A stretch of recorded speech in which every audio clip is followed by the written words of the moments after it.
Welcome to the Dr. Jimbo Love. We are excited today. This is part one of our presentation, and as promised from yesterday, we are going to be talking about sports betting. Woo. Seth is going to take the side that sports betting is no problem, that it's not going to do anything to the game, and I, of course, are going to be just opposite. And I think we both personally feel this way, so we're not really acting. You know, I've got some major concerns, and we're going to address that today. Well, and I'm an active sports bettor, so I like doing it. Baseball is when I really got into it. Not a big baseball fan, and I got into betting on hockey. I already watching hockey every single day, so I might as well, you know, put a $5 bet. I'm not a big bettor. I always keep it a small bet. Last night I lost my parlay. I had a 16 parlay. Wow. Which means you got to get them all right, or you don't get the money. And, you know, the Penguins lost in a shootout to Detroit, and that cost me everything. But, you know what? It was a $10 bet, not the end of the world for me. You know what? I'll probably lay another one today. Very good. Explain to the audience that kind of is like me. I'm still a betting virgin when it comes to sports. What is a parlay, and what do you mean by the legs of a parlay? Yeah, so you have the legs of a parlay are how many teams you put into it. The big thing is when you go with parlay, you have to get everything right. So let's use this football that we're going to talk about later, for example. If I take the Bengals and then I go to the other side and I take the Rams, if the Bengals lose but the Rams win, I don't get any money. Okay, yeah, that makes sense. That makes sense. I know I've done some of that when I was in Vegas. Those are kind of fun because you're putting down a lot less money, and you have a big reward if you can hit every single leg. Is that correct? Yeah, and if you get like something like, let's just say, let's keep using football as an example. If you pick the Bengals, who aren't favored to win, and then you take the Rams, who are favored to win, you get decent odds. Okay. So it helps your odds when you parlay things together, because Vegas understands you need a lot to go right in order for you to make your money. Right. So all of a sudden, something that you might have bet on, I'm going to go with, I'll just guess at the Bengals, but let's just say they're plus 200. Well, I'm pretty confident in the Rams this week, so even doesn't matter what they are. Even if they're negative 300, which means they're favored to win, all of a sudden my odds for that game go to like plus 300. So a $10 bet pays me $30. So now, instead of 20. Okay, so that's one of the things when I look at the betting lines now that I didn't understand. What are these points? Like, what is the assignment when you just said plus 300? Can you explain that? Yeah, so when you go with like plus 300, that means so if I bet, basically, it's easy to do. I'll say $100. I'm going to win 3 times my money. Oh, okay. So that's so whatever that is, you multiply it. Yeah. Times your bet. So it could be a 325. It could be a 425. So they're breaking it down to, in a sense, 3.5. It would be 350, right? And in order to like make it easier, so basically I look at negatives are easy for me. So those are the favored teams. If it's negative 100, I have to bet at least $100 just to actually get like a winning like $100 back. Sure. Okay, no, I understand that because they kind of did that when I was. I guess I shouldn't say I'm a sports betting virgin because I went to Vegas a number of times and we sat in the sports betting, the sports books during the NCAA tournament, which by the way is the first weekend in Vegas of that tournament. Especially if you get there on Tuesday with the play-in games. Oh, my Lord. I'm actually going out there in March. It will be most likely during the conference tourneys. What I love about those games is there's just so many going on. You can easily just bet all day, sit. They have nice, comfy seats. Oh, yeah. And they're bringing you drinks. If you're going to watch the games anyways, you might as well be getting free drinks and betting like $5, $10. They don't care how much you bet. As long as you have a bet slip in your hand, free drinks. No kidding.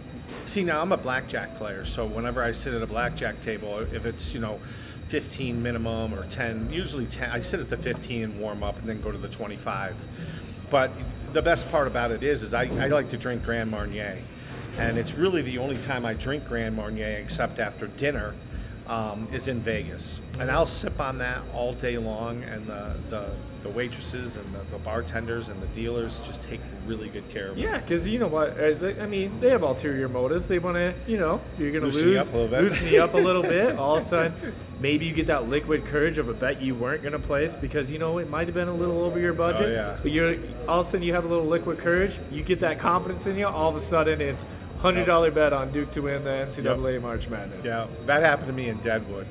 I was in a project back in 2012. It was the middle of the winter time, and so we would come over, and my thing was I would bring my day rate, however much I was being paid that day, and then I'd bring another one just in case I got really wild. But I always got my rooms comped and the drinks and the buffet comped. And what else are you going to do in northeastern Wyoming? Yeah. When we would just drive across the border into Deadwood, South Dakota. So, all right, so let's get into the real meat of this, okay? Seth, are you ready? I am so ready for this. Okay, so let's start out, and I'm going to allow Seth to tell you which states, and you go ahead and read them off. Yeah, so basically Colorado, where we are, New Jersey, Indiana, Pennsylvania, Michigan, West Virginia, Illinois, Arizona, and Wyoming. So you already have 8 states with legal gambling. Wow. Obviously you have Vegas, which isn't really included in there, but New York is working towards it. So you're really moving on, and sure. More states are coming around to sports betting. I'm surprised that we're really right in the center of it, because I wasn't sure that Wyoming would be a sports betting state. You know, it's kind of a conservative group of individuals up there, and so that's really neat. So I could go to Cheyenne and do my sports betting if I decided to go up there. That's really cool, because see, and this is another reason we did this program, is that I'm learning a lot as we go through this. So you're going to see that when I ask questions, they're legitimate. I really don't know the answer. And for the purpose of live radio, I purposely didn't do the research so that I can learn from what Seth has to say. So Seth, tell me, again, just give me your Cliff Notes version of why you think this is not going to hurt sports. Why is it good? And then I'm just going to kind of jump in here and there to ask you some questions. Yeah, and so, I mean, we'll start out right at like the nuts and bolts of this. Is the big question is it going to corrupt sports? Mm-hmm. But here's the thing. Now, all of a sudden, there are systems in place. They track betting. They make sure that there's no anomalies to make sure that there isn't any fixes in the game. Before, you were going to, you know what, this may be like a little past my time or before my time, but like mafia bosses or bookies that were literally sitting in like garages, break your legs if you lose and can't pay them. Yeah. And now you don't have that. You have a system in place that is monitoring it. You put the money down, so it's not money you don't have. I mean, obviously, and like, you know what? There's restrictions. I've tried to use my credit card before. It doesn't let it. Well, let me ask you this. Is there any way I can tie it into the equity of my house so that I can basically just drain that as I lose my bets? So I'm not sure totally about. kidding. I'm kidding. I know, but I'm not sure about Vegas. But I know 100% on these DraftKings and Barstool Sports and FanDuel. There's so many out there. MGM. Not only are they making money in Vegas, but they also have their own sports betting app. You've probably seen the commercials. They're always kind of funny. But you have to have the money in there, and they only have certain ways you can put money in. Because, there are a lot of federal restrictions on certain banks of putting money into these sports. Yeah. And you had said yesterday in our preview that you have to report and you have to give them your social security number. Yeah, so it goes directly to the person, and you have to upload a picture ID. So there are a lot of things in place. Now, if you live in a state of sports betting or you don't, it's really beneficial for your state. If I win over $500 in a year and I haven't lost it, I'm paying taxes. That's going to you guys. Yeah. So at the end of the day, you want people to. Is it really going to us, or is it going to some social program? But it's heavily. No, taxed. It's great. No, because the lottery and the lottery money here in Colorado goes towards the parks. It also goes towards the bike paths and paving all the bike paths. For those of you that have not come to Colorado, the thing that most impressed me when I first got here is we have miles and miles and miles of paved bike trails. And when I first got here, it's wonderful. I got here and I got a bike right away, and I started going out and exploring, and next thing I know is I'm on a trail and I'm all the way down at Coors Field. Yeah, You know, so that's I locked awesome. my bike up, and they ended up having a game. They were in about the 4th inning, so I bought a ticket, went in, watched the game, got back on my bike, and drove it all the way home. And also, the bus system has a situation where if you get tired, all you have to do is go to any bus stop, and you can put your bike on the front of the bus. It fits right in there beautifully. Have you seen that? Yeah, we are a really great outdoor state. If you guys man. are listening and you're not in Colorado, make it a vacation spot. Yeah. It's a great place to be. Yeah. I'm coming up on my 25th anniversary, March 7th, 1997. I left Ithaca, New York, in my little caboose that I was living in, and I moved to Denver, and I have never looked back. It was one of the best decisions I ever made in my 20s. Yeah. Okay, so that's some positive things, and I have to agree with Seth. I'm all for the fact that it's going to go and it's going to help people out. What I'm nervous about is the fact that there's going to be, and I think we're going to see that the other states are going to fall in along, and there may be a couple holdout states, but this is coming. Pandora's box is open. Mm-hmm. So let's just talk about what my fears are. My fear is that someplace like DraftKings or one of the other sites, and maybe I'm being paranoid, but what happens when the money gets so large that these companies are able to maybe put their finger on the scale? Yeah. Okay? There was an NBA official, I can't remember his last name, but I think it was Donahue or Dunham or something. It started with a D.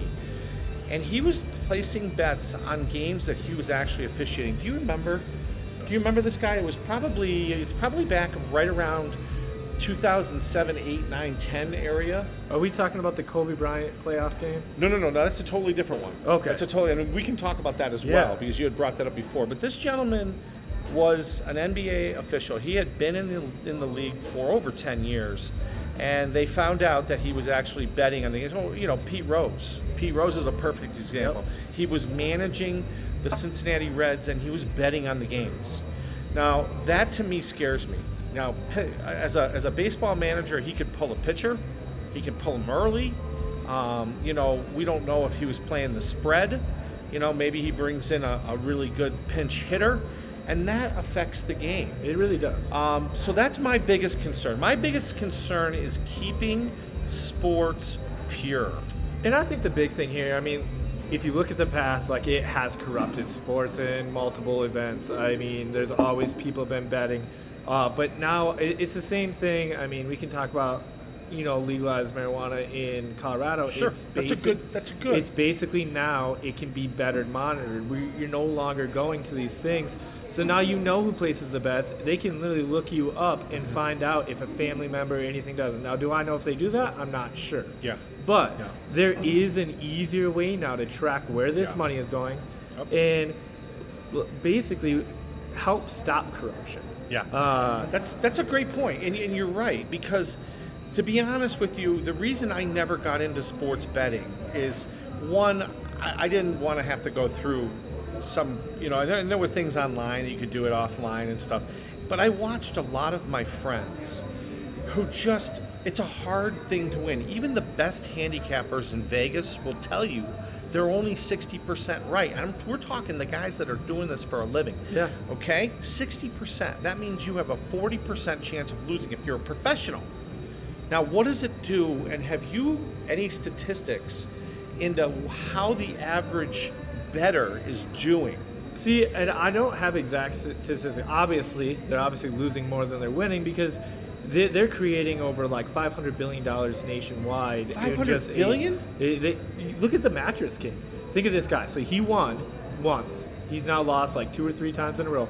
But the guy's laying $3 million. Who's the now. Mattress King? So I believe he's based out of Texas, but he always throws a big bet in the World Series. Is he called the Mattress King? Well, that's the name of his company, and he goes by that from Right basically on. Okay, I thought you were talking about the guy that was My Pillow guy. Oh, no. Because he was a big bettor. Oh, yeah, from Duluth, Minnesota? Yeah, but he's Mike Lindell. He Yeah. is a reformed person. I don't know if you ever get a chance to read his book. It's really interesting to see what his life was before. And he's, you know, he can, you know, he found God and he cleaned up his life, but he had a pretty serious drug and gambling problem. But anyways, so the Mattress King is putting down $3 million bets. Yeah, so he's putting like big money down. Wow. So, but the crazy thing about this is, now you got to look at this. Now everyone's like, especially when he wins, like, oh my God, this guy made so much money. When he loses, he lost so much money. But here's the thing: you live in his state. You didn't put the money down. If they tax 2.5% on that type of bet, all of a sudden that money can be used for schools. It can be used for things like that. That was the big pitch for legalized marijuana. Obviously, we were a little bit misled in that one because there was a stipulation that the federal money could not be used for that, because that's not where the money goes for marijuana. Right. I'm a big fan of legalized marijuana. Yeah. And I'm not afraid to admit that I have sleeping issues, or I had sleeping issues. I have just a very active mind, and if I wake up in the middle of the night, it's really hard for me to go back to sleep. And it's been like that even since I was a little kid. And what happened was, once they legalized the marijuana, I went to my doctor and I talked to him, and my doctor said, would you like to try this drug, that drug, and this drug? And I said, no, I'm not interested. What I'm here for is because I've heard that if I can get a certain type of marijuana called indica, and I'm not a big smoker, I don't want to really put that in my lungs. Yeah. But there's other ways you can do it. You can do edibles, you can also do vaping, and it has changed my life. Yeah. It really has. I sleep, like now I only need about 6 hours of sleep because I get quality sleep. So anyways, I didn't mean to go on a tangent. Oh, no, that's completely fine. Sure, but sure, like, sure. It goes with that has a double-edged sword as well. I mean, you'll have the anti-people. And that's the same thing with sports betting. There's always going to be some scrutiny of whether this is safe for the game. And in my opinion, it helps protect the integrity of the game with all the regulations. Yes. Now you have all these things. I know people that if you live in the same address, because they do have promotions. Now DraftKings points bet last year for Super Bowl, $5 bet.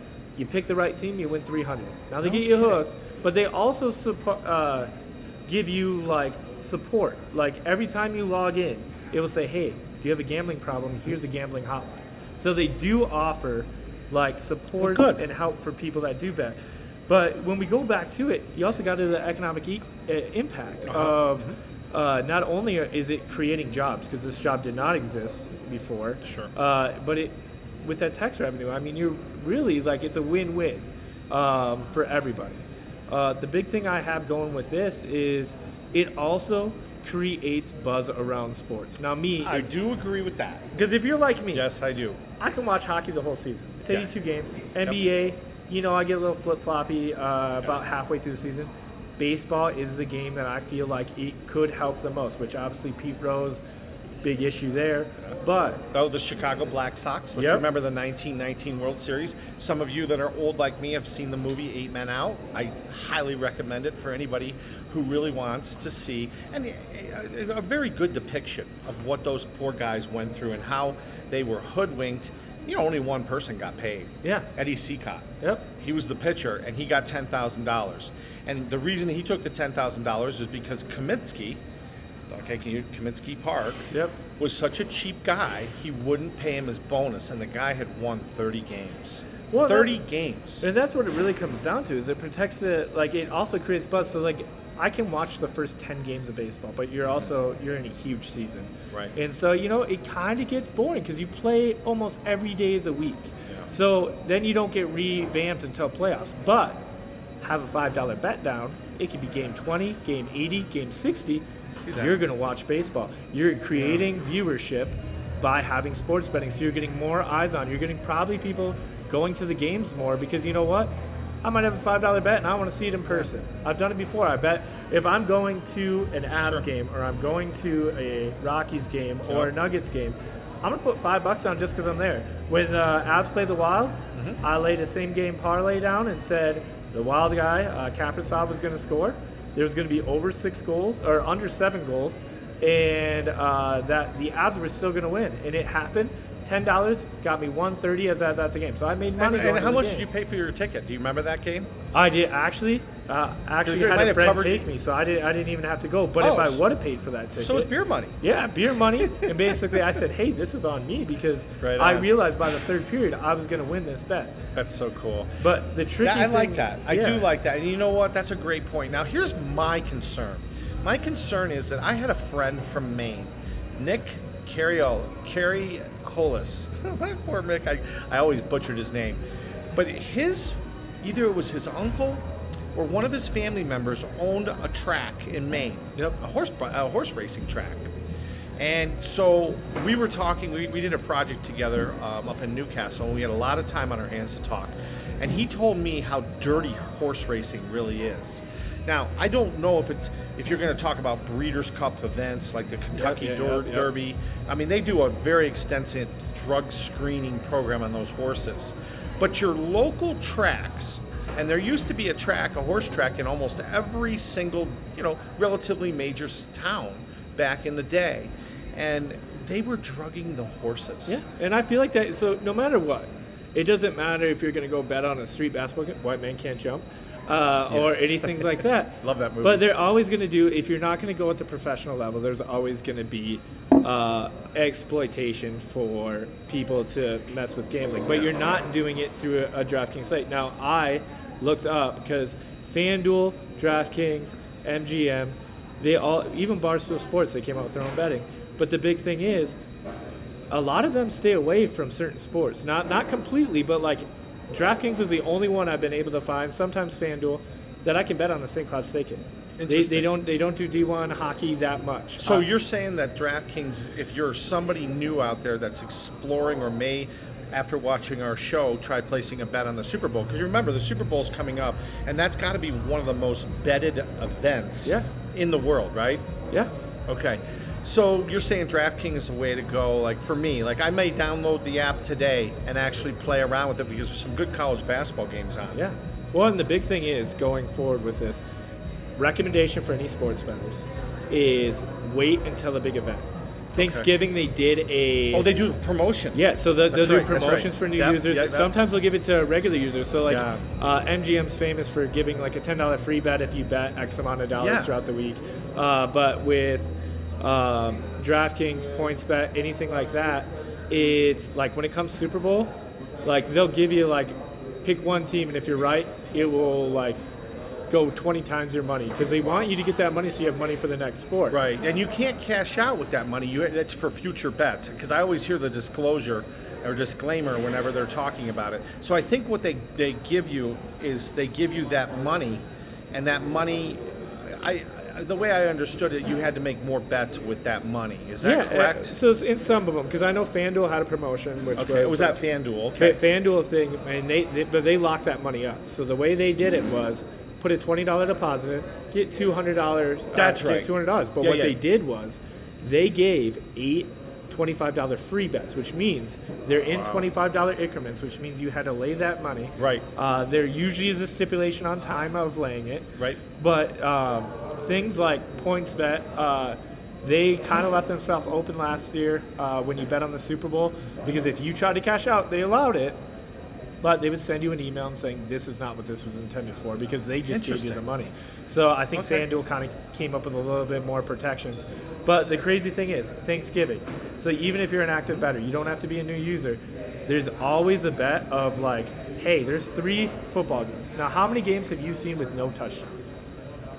Very few. Exactly. And so what they had 2 Thanksgivings ago was basically, you could only bet. They have limitations on some of the promotions. You could bet $25, and they would give you basically $50, and it's an automatic win for basically anyone scoring a touchdown that whole entire day. Wow. So really, they're, in a sense, you're right. They're trying to get you so that you're comfortable, so that you feel comfortable, and then once you start seeing how the money builds, you're going to feel more comfortable to place more bets. And that's smart. I like that marketing. Or if you went down and out, I mean, it's just like social media. Like, let's say you had money in and you lost it, and then these promotions come around.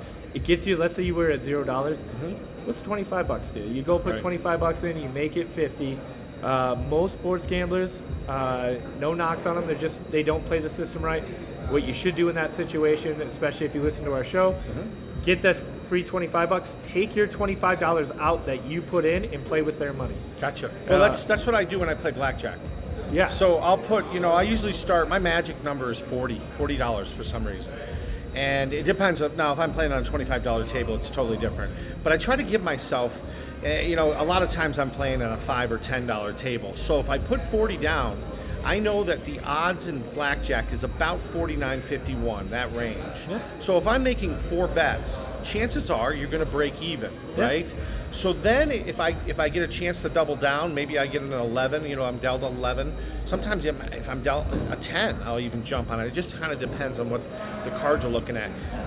Once I win the money, I pull that $40 and just keep it over here because I know that that's my money, and then I play with the house's money. I think that's wonderful. Yeah, and it's smart. And I mean, you don't get a lot of sports bettors like that. You get a lot of sports bettors, they'll go down and they go for the Hail Mary. And football, Hail Mary, completion percentage isn't the greatest. Same with sports betting. When you start feeling down, don't just go and crush hey, you lost $100. Don't lay another 100 down. Right on. Keep playing the way you're playing. It's the long game when it comes to sports betting. Sure. Eventually you might get back to where you should be. Interesting. Well, okay, so let's just talk about one more negative aspect of sports gambling. And I don't know if people remember, do you remember Miami Vice? Yep. Okay. It's hard for people that are Seth's age because Miami Vice was on from 1984, I believe, to about 1990, maybe 91. But on the beginning of the show, during the music, and the music is famous. Yeah. There's a sport that you see where they have these wickers and they have helmets. That is a sport called Jai Alai. Jai Alai is really big in Spain. It's a Basque sport, believe it or not. I guess it was a Basque. It originated in whatever countries are what they consider Basque countries. It's huge in South America. Well, Miami South Florida has a very, very high population of people. Anyways, that game was very big in the 50s and 60s. And unfortunately, the gambling that they did on it ruined the game, to the point where people just completely stopped watching the sport. Yeah. I mean, most people don't even know what Jai Alai is. Look it up, read about it. I was looking at it on the internet yesterday, and it's just a sport that has 2 big walls, and basically you have a thing that's a big, it almost looks like a trackball thing. You remember the old trackball when you put the ball in and you throw it and the thing would go woo, So anyways, the rules, you can read about the rules. I got kind of bored reading about the rules, but basically what happened was the big money got involved. Yep. Okay, and unfortunately now there is barely any highlight. It's only played in 3 areas in South Florida now, and that's really it. Now you go to Spain, if you're in Spain, maybe you want to do some, watch some bullfighting. That's another sport I've understood that has become fixed. But now, the positive aspect. People in England are crazy about soccer. Yep. Seth is crazy about soccer. Wake up at 5 a.m. every morning just to catch the English Premier League. Yes, and you know what? They've been able to bet on those games in England for, I think, always. Yeah, like I don't know the time that they could have. And I don't ever remember hearing any scandal. Have you? Not that I can think of today. Yeah, that where somebody threw a game. Because really, in soccer, if you get to the goalie, forget about it. Yep. Because the goalie controls everything. It's almost like in baseball, an 8-man out, the only way that they could do that and throw the games was to get the money from Eddie Seacott, their number 1 pitcher. And Eddie got his money, and then Eddie threw the game. So that's just one aspect. Now, what else do you got? Anything else positive that you've got about this? Yeah, to go by the past, I mean, we look at anything in the past. It's not as done as well it is today. And at some point, you had to revisit. And for so long, we had sports betting illegal in pretty much every state, minus the Vegas area. But everybody did it. Yeah, but everybody did it, and they would find back alley sites deals. and back alley deals, and they would get money down anyway. So if they're going to do it, we might as well regulate it. Right. So the people that are really losing out because of DraftKings are the former bookies. Yeah, and I mean, you look at it, it eliminates that unsafe culture of what it could be. And now you have big companies doing it. And I'm not saying it's impossible to fix. There is still a possibility. But the money is tracked a lot more than it was back in the day. So you would be able to figure it out. Now, that would be penalties. People could blame gambling. Sure. But at the end of the day, people are people. And you know what? I think it's good for the sport because it's made me watch sports. I probably increased my viewership, I would say at least 30% just by being able to put a $5 bet. Now that is a really good point, Seth. I was just commenting to my wife, and I was telling her that, I don't know what it is, but sports hasn't been doing it for me lately. And what I mean by that is, even I love the Steelers, okay? I love the Nuggets. I love the Rockies. And I'm a Pirates fan too, believe it or not. But I just haven't had that drive and interest, except if I go live. Like I go to a lot of Rockies games because the price point's there. Yeah. But anyways, maybe this would be something that I can look into, especially the parlays, and it will help me get back into. And then this show has helped tremendously too, because there's a lot of research you got to do, and we're going to talk about some college hockey in our next segment. And that's been really fun for me because I get a chance to research a sport that, I watched a lot when I was a kid, but I have really kind of, not in the last 30 years paid that close attention. Cornell hockey is right in my backyard, and it's right in Ithaca. And, it's great. My friend Scott Howard is an assistant coach there. His renter, who lives down in his basement, Shane, is I believe the equipment manager. Oh, that's a cool job. So yeah, he's got a really great job. He's a great kid. He's also a Pittsburgh Steelers fan, so he's one of my brothers. Yep. Even though I've never met him. But anyways, maybe that will help. And thank you, Seth, for giving the sides that he gave. And I'm going to give this argument to Seth. I think Seth has convinced me. Maybe he's convinced you. Remember, it's not what we think. It's what you guys think. We lay it out, you guys play it out, right? Is that how they say it? Yeah. Is that how the kids talk? I think that's how they talk these days. But the big thing I want to put here, too, is when we talk about, we've talked about transport, we talked about money going to athletes and things in previous shows. Yes. This is a great tool for, when we talk about viewership for these smaller schools. Now, how many people have seen Norfolk University or Elon play on basketball? But not many, but if you have a bet on it, you're going to find a way to stream it, you're going to watch it, and it's going to get these smaller schools, they're going to get more viewership. Some viewership, I never thought about that. And it's also going to help, I think, from people creating buzz, social media is like the new big thing now. Yes, it is. And it's going to give these players that maybe didn't get into D1 school, maybe they had some issues prior to college, and maybe they ended up at a smaller school. Maybe they're ballers, and they are just going to carry their smaller school against these bigger schools, because you're only going to see them if they play a big school. Sure.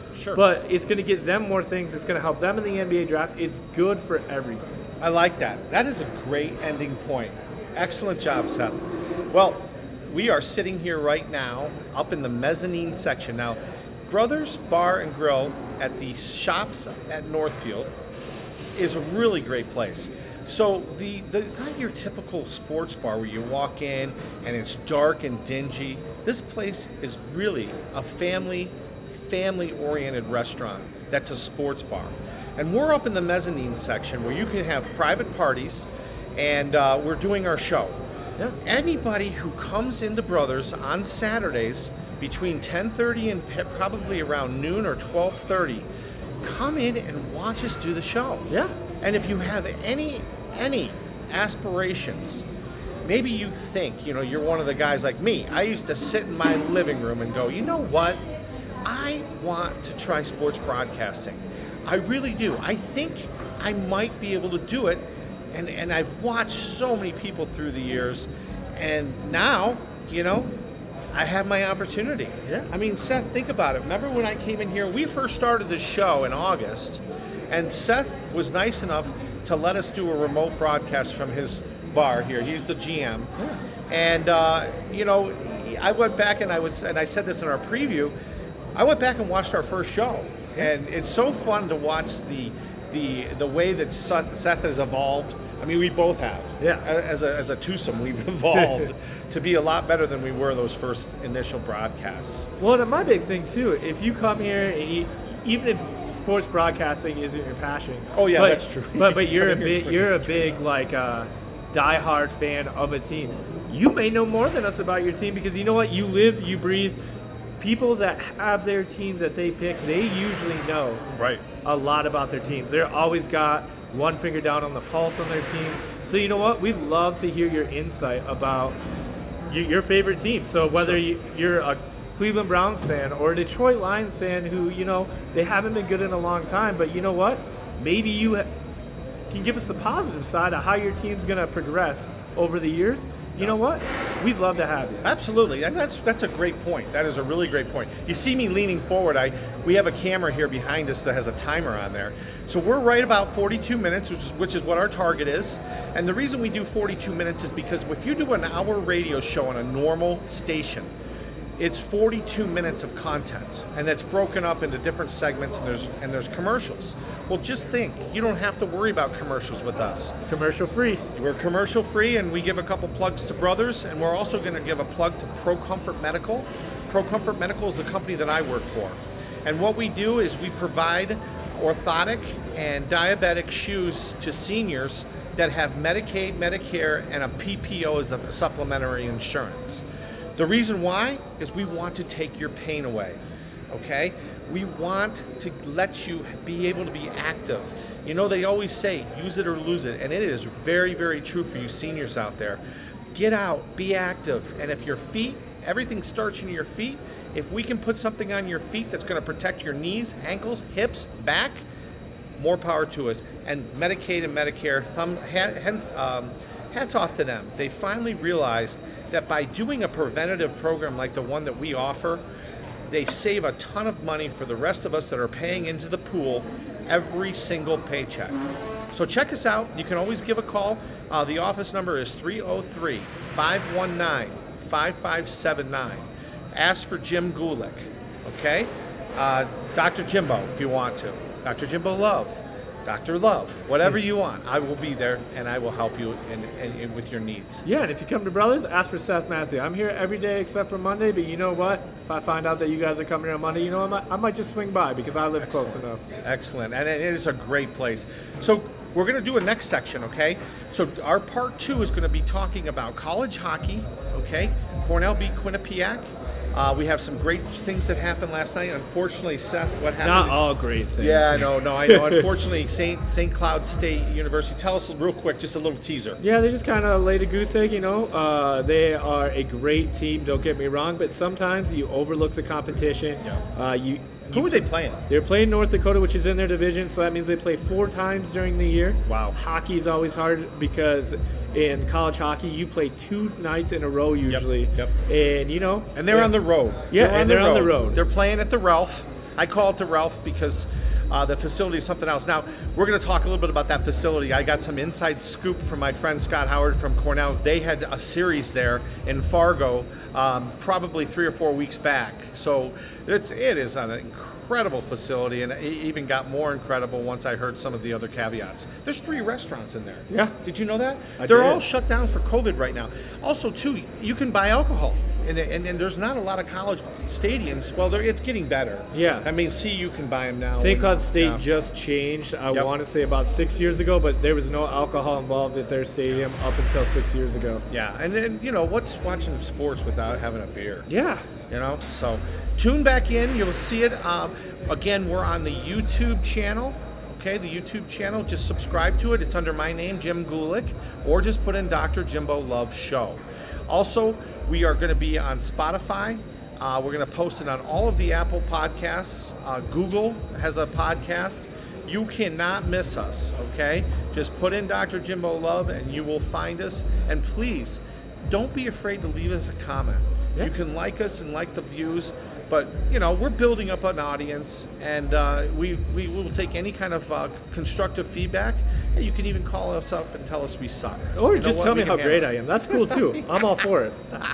All right, folks, we'll be right back. Thank you very much.